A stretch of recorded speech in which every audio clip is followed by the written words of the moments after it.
guys, welcome back to my channel. Today we are going over, I think this is day 6 of Bookmas, and as per the title, we're going to be going over my top reads of 2024. I was gonna put this like a number like 24 books for 2024, which I might title that anyways. I think I actually have some more. The reason why I didn't do that is because I did not want to like put this into a number, because then I feel like I would have struggled to either meet that number or not meet that number or whatever. These are just all of my top favorite reads of 2024. Some of them were rereads, some of them were like new authors for the first time, and I'm not going to talk much more than that because I feel like this really does not need a very much of an intro. Also, we're in a new spot today. It's my little like makeshift fireplace because I don't have a fireplace.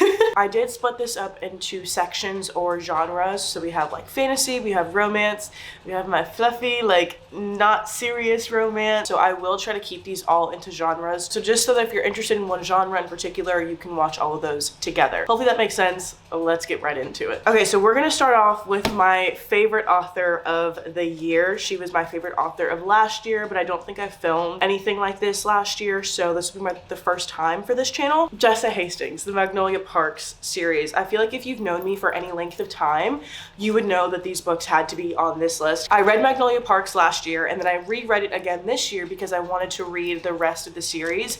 I did not read Into the Dark. No, I am emotionally preparing myself for that still. Yeah, so I have not gotten a chance to get there yet. I'm hoping I do read that before the year ends though, or I really do want to read it before the year ends, just so I can say I finished out everything that Jessa has put out. We're gonna do just like a brief section on these really quickly, okay? Because I get a ton of questions as to what order you should read these in. So we'll go over the reading order. You have the series split up into two characters basically that you're following. You have Magnolia Parks and then you have Daisy Hates, okay? They're two different characters. They each have their own set of books that you're following. The way that you read them though is you read them one after the other. That doesn't make sense. It will in a second. So the first one you're gonna read is Magnolia Parks. Introduces Magnolia and BJ, their whole backstory. There's a big question that we're trying to get answered as to what happened. Aside from that, you're really just following rich people's drama that are British. Then you go into Daisy Hates. Daisy Hates is a character from the Magnolia Park series.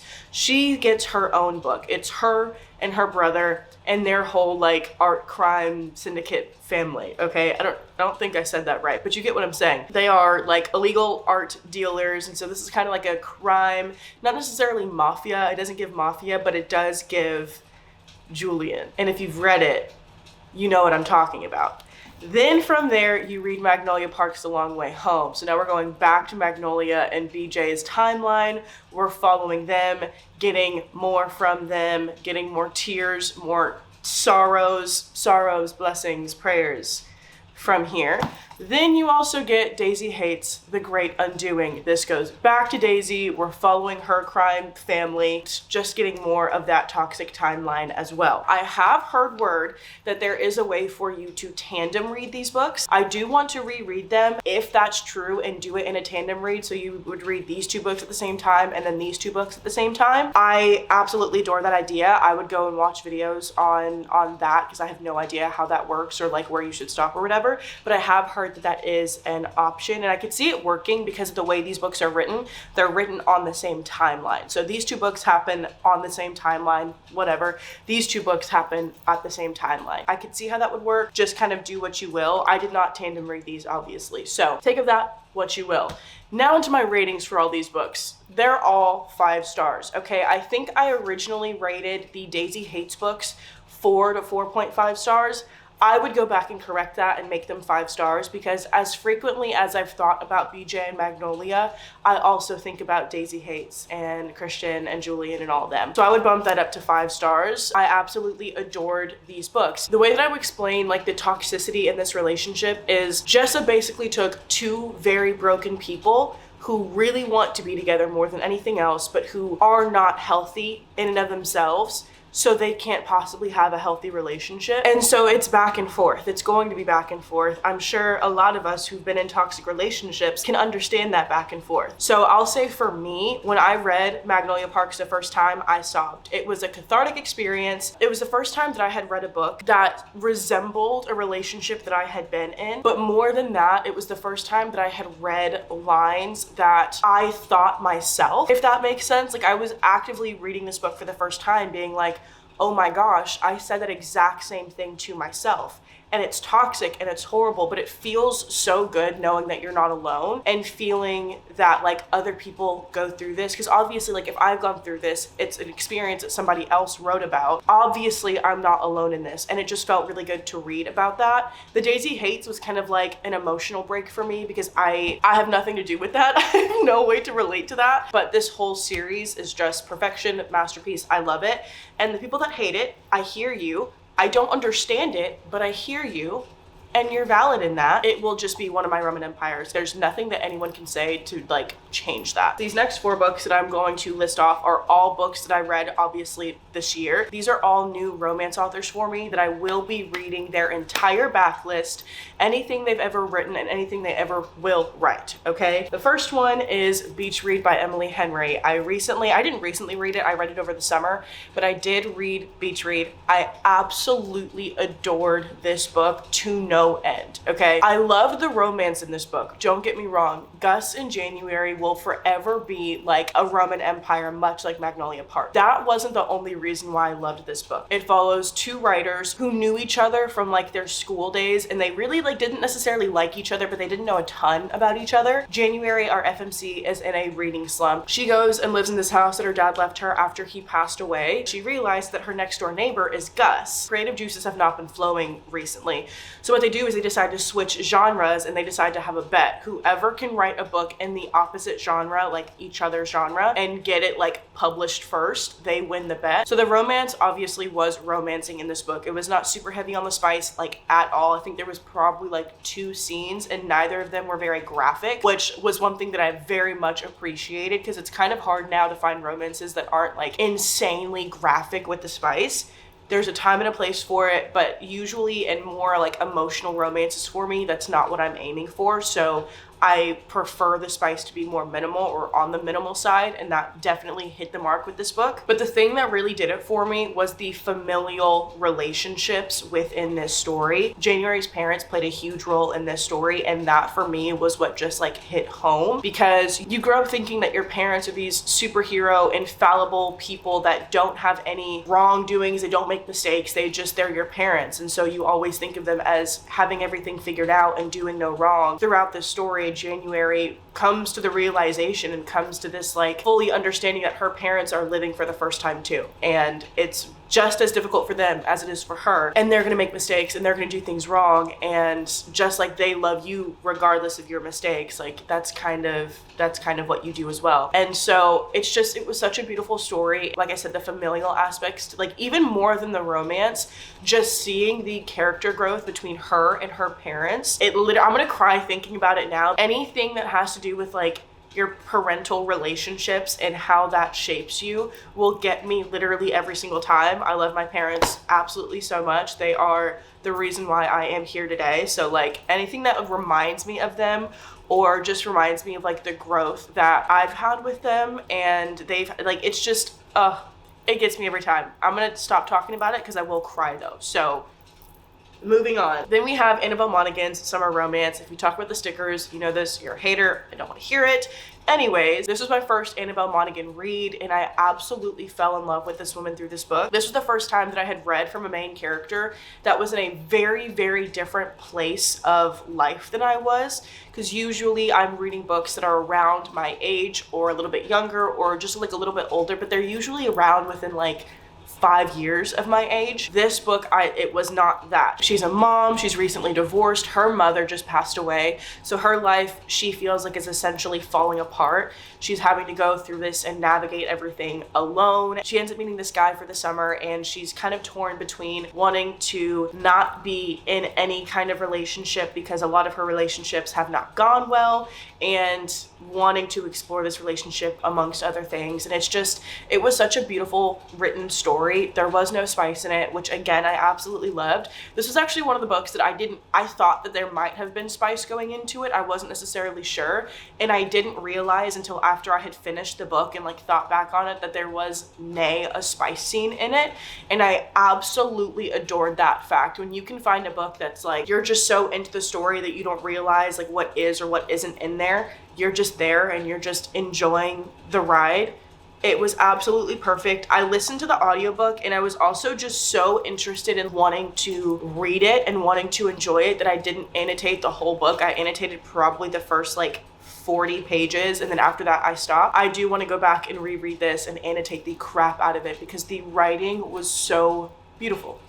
So I will go back and do that. Then we have Out on a Limb by Hannah Bonham Young. I read this in March of this year and I was going to film a reading vlog for it. No, I had a reading vlog for this book with a couple of others and it didn't get published because I didn't realize until I got home to edit the video. I had filmed it in slow-mo, so there was no audio and it was ineligible for me to post. So that was great. We're gonna go through all of my thoughts in this one because I don't think I've actually gone through all of my thoughts with you guys.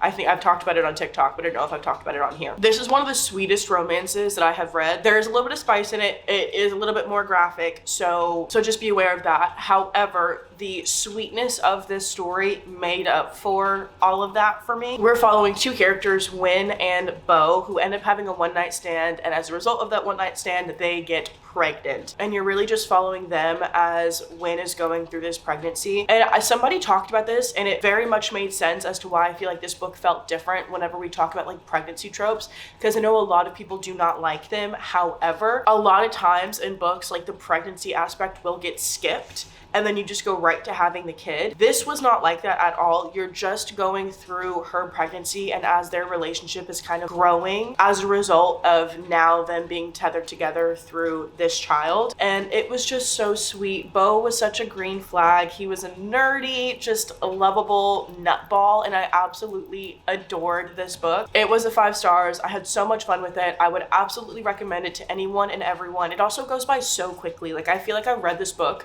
in such a short period of time. 10 out of 10. Then we have The Bodyguard by Catherine Center. Catherine Center was also obviously a new, author to me this year. I absolutely adored this book. Again, there was no spice. It was a closed door romance. This book was such an interesting read for me because I feel like the beginning of this book had such a serious tone to it.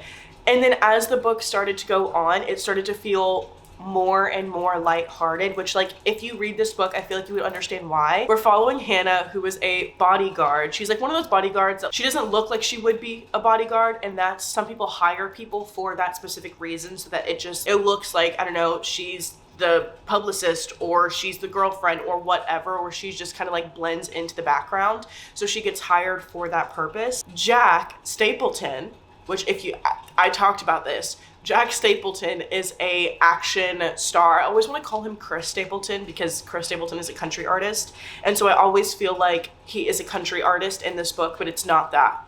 He's an action movie hero or just like a movie hero. Anyways, so Jack needs a bodyguard, okay, because he has a threat of a stalker. He hires Hannah to be his bodyguard and they just have to spend a ton of time together. It's just so freaking good. It's so good. It's so good. I was putting off Catherine Center for whatever reason because I'd been hearing about her books for like over a year now, and I never read it. It was so good. It's also set in my hometown, so like 50 million bonus points for that because a lot of the settings that was taking place like in this book, I knew exactly where they were talking about.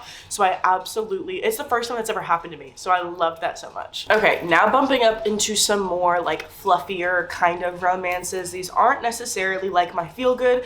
I mean, they are feel good romances, but they're not my like I read this just for the fun of it kind of romance. These are more like I absolutely adored them. I would recommend them. They are going to make you feel good, but they're just romances. I don't know why I'm making this so difficult. 7 Year Slip by Ashley Poston. This book redeemed Ashley Poston for me 100% because I read a novel love story was the first book that I read by her, and I DNF'd that book. I loved her writing. I loved her writing style. I did not, however, love the plot or the characters of that book. So I wasn't sure if I was going to enjoy Ashley Poston. Then I read this book and I absolutely ate this book up. I listened to the audiobook while reading the physical book, and it was so good. In this book, we're following Clementine. She moves into her aunt's apartment who had recently passed, and when she goes into this apartment, she meets this man who's from 7 years in the past. He's from 7 years prior, 7-year slip. You get what I'm saying? Anyways, I enjoyed this book obviously because I love Ashley Poston's writing. So already, like, going into this book, I knew I was more than likely going to enjoy her writing style. I loved the characters in this book because they did not feel like, my issue with the novel Love Story was her characters in that book felt so flat to me, and they just felt honestly like kind of boring. These did not though. James was a gem of a man, and I loved him so much. Clementine was funny, and she was self-deprecating in the way that, like, I think is funny, and I like self-deprecating stories more times than not, or self-deprecating characters more times than not. I don't know, I don't have a ton to say about this book other than I would recommend it. I would reread this book again, which is why I'm putting it on this list, because it's not every book that I would say, like, I would sit and reread this book like multiple times. I would do that with this book just to experience Clementine and James. Clement. I don't know why okay, do y'all say Clementine or Clementine? Because I've heard people say both. And her name is Clementine, but for whatever reason, I just wanted to say Clementine. Anyways, then we have A Long Time Coming by Megan Quinn. A Megan Quinn book had to make it on this list. I would characterize her books as more kind of like feel-goody, not necessarily like super heavy by any means, because they're just fluffy romances. However, this book in particular, so this is the third book in the Kane Brothers trilogy. All three of them are on Kindle Unlimited. I loved all three of them. Each book, in my opinion, got better than the last. First book was an arranged marriage romance. The second book was a workplace romance. They like have to work together and like spend time together. This was a childhood or like a best friends to lovers romance. I ate this book down, mostly because J.P. Breaker in this book, the MMC. It could also be because he reminds me a lot of my husband. Honestly, actually, that's really valid. That reminds me a lot. He reminds me a lot of my husband, which is why I think I liked this book so much. He is a nerd. He's a nerd. He is so freaking cute. I absolutely loved him. This was my favorite book. I just loved, I think, the tension in this book the most. Like, one thing Megan Quinn is gonna do is she is gonna put tension in her books. Her main characters, it is going to be tense. You could cut that tension with a knife, literally, okay? This book specifically though, it had like that sweetness to it, but it also had the tension. There is quite a bit, okay, I wouldn't say quite a bit of spice, but there is a good amount of spice. There's a good amount of spice in this book. So just, yeah, understand that. Loved it though. Then we have Part of Your World by Abby Jimenez. This was my first Abby Jimenez book that I read, and I fell in love with it. I will be reading the rest of her books. If I had known that like this book was a little bit country or like set in the country, I probably would have read this book sooner had I known that it was more of like a country-esque romance. Alexis is a doctor, and she gets stranded in this like little town as she's coming back from somewhere, and she ends up meeting Daniel. Listen.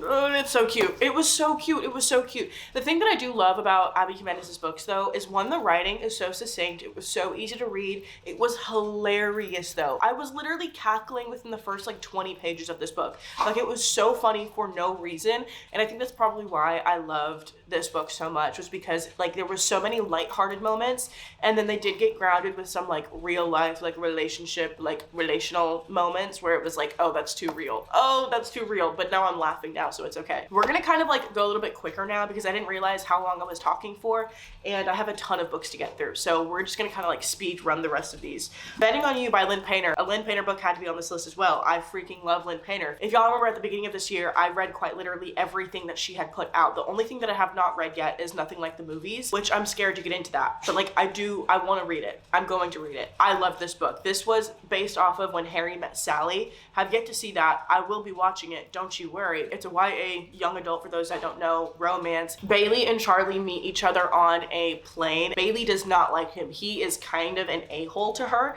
and the next time that they meet at a job that they're both working together, and they end up having to spend more time together, and it is so good. It's so good. This also heavily deals with with familial relationships, and I love it. I love it so much. Then we have Next of Kin by Hannah Bonham Young. I don't want to go into this again because y'all know my feelings on Miss Hannah Bonham Young, but this follows two older siblings who are having to essentially, like, they have custody over their younger siblings, and their family lives are not great, and so they end up going into this like transitional housing where they have to live together because they can't afford apartments or like places on their own in order to get custody of their younger sibling. And oh my god, that's so good! She described the MMC in this book as someone from Prison Break. And he has a buzz cut. Okay, I feel like that's all I need to say. I feel like that's all I need to say. Then we have Final Offer by Lauren Asher. This book was probably one of the most frustrating reads of this year, not because this book was bad, but because I was upset with myself for not reading it sooner. So I read the first two books in the Dreamland Billionaires trilogy like last summer or something like that, and I never picked up Final Offer because it's quite simply huge, and outside of Lucy's Score, I don't think romance books should be this long. It took me a little bit to get into it because Cal, first of all, I didn't really care enough about Cal like in the first two books just because of the way I feel like she wrote him. It really didn't beg any question as to like what he was doing. Obviously, like, he had some issues that like we knew about in the first two books, but it just like I didn't really care that much about him. Upon reading this book, Cal is my favorite of the three brothers. Cal is my favorite of the three brothers. Each brother in this series has to do like some task in order to get their inheritance from their grandfather. His thing that he has to do is spend time at his family's like summer lake house. In our FMC, Alana and him have a little bit of history. Her name is on the deed to the house, so him selling it, he would have to get her to agree, and they don't like each other, and she doesn't want to sell the house. So there's some issues that arise from it. Yes, sirree, so freaking good. I would honestly read like 2 more books from them, to be so honest with you. Like, this book was okay to be this long. Outside of Lucy's Score, I don't think romance books should be upwards or more than like 350 pages. She passed the test. We're gonna do all of these in one go, okay? Because I feel like I'm just gonna say the same thing about all of them. But the Knock 'Em Out series and By a Thread by Lucy Score. If you are not familiar with the Knock 'Em Out series, this is set in the town of Knock 'Em Out. In the first book, we have Knox and Naomi. This one follows Nash and Lena. Nash is Knox's brother from the first book, and then this follows Lucian and Sloane.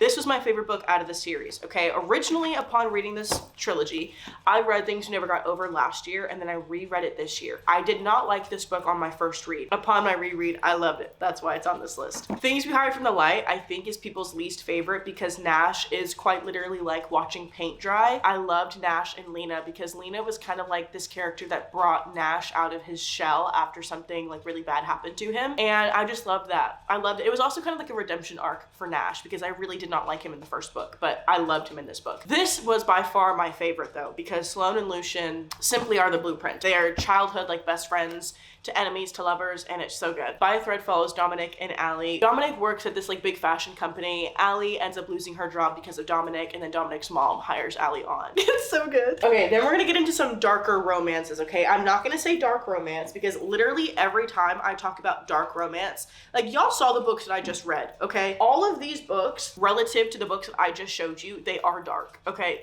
They're what I consider dark because I don't read anything really darker than these books. So I just kind of like put these in their own separate category for you. But the first one is Nocticadia by Carrie Lake. I read this in October, I think.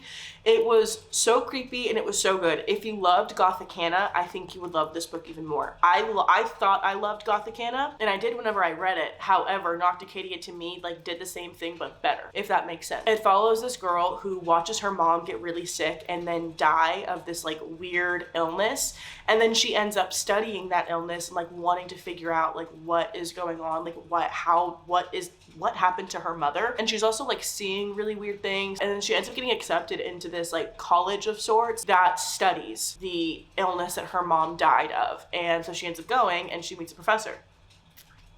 Yeah, this book was insane, but it was perfect for the time of year that I read it. Definitely a spooky, kind of like, not necessarily witchy, but it almost kind of had that vibe. It was a whirlwind. It was crazy. I threw these in here because I didn't know where to put them, but My Dark Romeo and My Dark Desire. I love these books. Listen, these are like my guilty pleasure, to be so honest with you. These are my guilty pleasure because the men in this series, there's the third book is coming out February 7th. The MMCs in these books are terrible human beings. They're awful. They are awful to the FMCs in this book, and I quite simply loved it. This is like a Romeo and Juliet meets the Beauty and the Beast. It's an arranged marriage. Romeo was just an a-hole. Like, he's just mean, but I loved it. It was so funny to me. I loved it. I feel like people either love or hate this book because of the FMC and the MMC's relationship with each other, which I can't understand. If you just don't vibe with this kind of dynamic in a relationship, completely understandable because it's not a healthy relationship. However, I loved it. Then we have My Dark Desire, which was, honestly, in my opinion, there was more depth in this story. Like, I liked it more for different reasons. So where My Dark Romeo was insanely funny and I loved the FMC because she was just so spunky and fun, these characters were so fun and interesting in a different way. We're following Zach and Pharaoh in this book. Zach has this thing where, like, he has PTSD. He does not like people touching him at all. Like, he hates it when people touch him. He really just, like, he doesn't, it's a big thing for him. Pharaoh sneaks into his house to steal something and he ends up catching her, and they end up having this like back and forth type deal, and they end up having to spend a lot of time together for reasons that I won't share. If you know, you know. This book was so much more toxic for a different reason than what My Dark Romeo was, but I ate it up. I'm not ashamed to say it. I ate it up. Then we have Still Beating by Jennifer Hartman. I'm gonna go through this very, very quickly. It was traumatic. It was terrible. I would never read it again, but I didn't enjoy reading it, but it was a very, very good read, and I read it in one sitting. I'm also not gonna talk a lot about these, but they were some of my favorite reads of the year. That Time I Got Drunk and Saved a Demon, That Time I Got Drunk and Yeeted a Love Potion at a Werewolf, and That Time I Got Drunk and Saved a Human. I simply don't want to talk about it. Okay, don't ask me because I'm not gonna tell you. Stop asking me. This is the Mead Mishaps trilogy by Kimberly Lemming, and I quite literally just had so much fun with these books. These were some of the best audiobooks that I have listened to, and also just some of the most fun that I've had while reading. Obviously, these books are like quite literally the most unserious that you can get, but sometimes you just need that kind of vibe.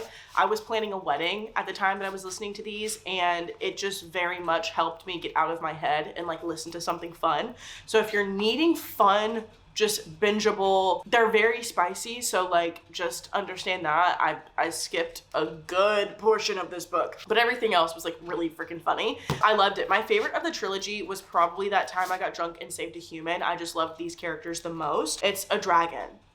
I loved it. It was so good. No, it was so good. They're all on Kindle Unlimited. They all have audiobooks. They're all great. Now let's get into my thrillers of the year, okay? I started reading Alex Michadiles this year, and all three of his books that I've read, or all three of his books that he has come out with, made it onto this list. So the first book, and arguably I think his most like widely known book, is The Silent Patient. So good, okay? This woman murders her husband and then does not speak after that. And we're following a psychologist who is like trying to figure out or trying to get her to speak. The plot twist, simply insane. I absolutely loved this book. It was so good. I feel like I say that about every single book that I love, but like it's just hard to describe it in a different way every time. I love Alex Michadiles' writing. He has such a unique voice, I feel like, whenever he writes. Setting was also kind of creepy. You get a dual timeline. You get a couple different timelines, if I'm not mistaken. It was amazing. Then I read The Maidens. This follows a woman who is a psychologist again, okay? She is at Cambridge? A college in the UK. Forgive me, okay? And there are some serial like murders that are happening at this college, and she thinks a professor that works at this college is the one who did it. And so she's trying to figure out what's happening. There are secret societies in it. The setting is really cool. Alex Michadiles just, I feel like, knows how to write a really good thriller. I would categorize his thrillers as like slow burn thrillers. So you have like a Frida McFadden thriller where it's just like almost kind of crazy from the beginning, like just wild things are happening from the beginning. His books are way more like you have to kind of invest a little bit of time, but then the payoff is so good. It's insanely good. Also, if you like Greek mythology, you would probably really enjoy this book. There's a lot of Greek mythology that goes into it. The Fury by Alex Michadiles was obviously the last last book that I read from him. I'm waiting for his next release. I need it to come out quickly. This was a very, very different tone than his other books because this was set in Greece. These cast of characters, they go to this small island in Greece and people start dying. But it's told in like an Agatha Christie kind of way. Like if you've ever watched adaptations of her books, that's honestly what this felt like almost, where like you're getting this narrator who's narrating the whole thing and you're trying to figure out like what role this narrator plays in the story. It was so different and I wasn't sure if I was going to enjoy it at first. It took me a little bit of time to get used to the difference in tone and voice, but it ended up being really good. My favorite by him is still The Silent Patient, but the next two were still amazing reads. Then we have Pretty Girls by Karen Slaughter. I read this not that long ago, actually, I think like a couple months ago. And it is by far the most gruesome, grueling thriller I have ever read in my entire life. I would never reread this book. Actually, that's not true. I think I probably would reread this book now that I know what I'm getting myself into. If you've been hearing that this book is messed up, it is. I would say like this book is for the people who like truly love true crime and like the murder mysteries or just like true crime documentaries. Following two women who are sisters and they have very, very like vastly different lives. The main sister that we're following, her husband dies and then she starts finding out all of this crazy stuff after he dies. It's just, oh, it's so good. It's so good, but it's so disgusting and it's so gruesome and it's so hard to read, but I would reread it again. I don't know if that says more about me, but like, it was insane. It was insane. Rock, Paper, Scissors by Alice Feeney. Hey, my new favorite thriller author, or one of them. Actually going through this list, like it's hard to pick who my true favorite thriller author is, but this one is high up there. This follows a married couple who are essentially like on the last legs of their marriage. Like if they don't fix it soon, they're getting divorced. They go to like this weekend getaway in Scotland and crazy things start happening. They're stuck in a snowstorm. It's just wild, almost from start to finish. The Last Word by Taylor Adams. This was the craziest thriller that I read this year. Like I've read some pretty crazy thrillers. This was the one that was actually giving me heart palpitations the entire time that I was reading it. It follows this woman who she gives a negative review of this book, like a terrible review. She hates this book, has beef with this book, and the author starts stalking her. Yes, it's my worst fear. You don't gotta ask. I will tell you, it is by far my worst fear. Simply like could not put this book down, one. But two, I was so scared the entire time and I was living on my own whenever I was reading this book and I made the stupid mistake of reading this at night. I freaked myself out so bad. I was literally looking over my shoulder for like weeks after this. Then we have Bunny by Mona Awad, by far my most confusing thriller read that I read this year. I'm putting it on this list because it's been the book that has made me scratch my head the most, but also like I think about quite often. I really can't explain to you what this book is about, to be honest with you. Like you have this group of people or girls who call themselves bunnies and you're set at a college, and then you have a girl who wants to get in with this group, and then like crazy stuff starts happening. Heathers was one of my comfort movies as a kid, which is like so weird to say, but it really was. I watched it so much. I feel like this is gonna be one of those kind of things where like the more you watch Heathers, the more you start to understand and the more you start to like things start to click. I think that would be the case for this book. So I'm gonna have to read it a couple of times before I could like, I think even begin to understand what was going on. It literally felt like a fever dream. Okay, and then the last little section that we have is going to be all of my fantasy books that I read for the year. Never by Jessa Hastings. I love Jessa Hastings. We talked about it at the beginning. I will read anything that she writes. This in particular is a Peter Pan kind of reimagining or inspired story, and I loved it. The controversy surrounding this book was absolutely stupid, and I will stand on that. That was ridiculous. People need home training. Anyways, I'm not gonna get into that, but this follows obviously like kind of like the same storyline as Peter Pan. She did say that you want to read the original J.M. Barrie Peter Pan before you read this book, and I've read that book multiple times because Peter Pan was my favorite childhood story.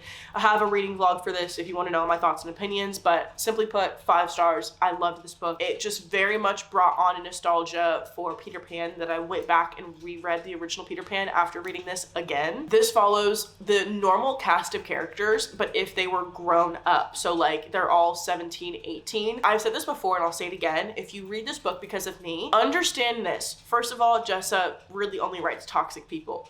2, what would you get if you got Peter, right, who has never had a mother figure or like anybody to check him and to like discipline him? He runs Neverland, right? But make him 17, 18 within those circumstances. He's gonna be an a-hole. I'm so sorry, he really is. He is going to be not a good character. He's gonna be manipulative, he's gonna be gross. That's what it would be if he grew up.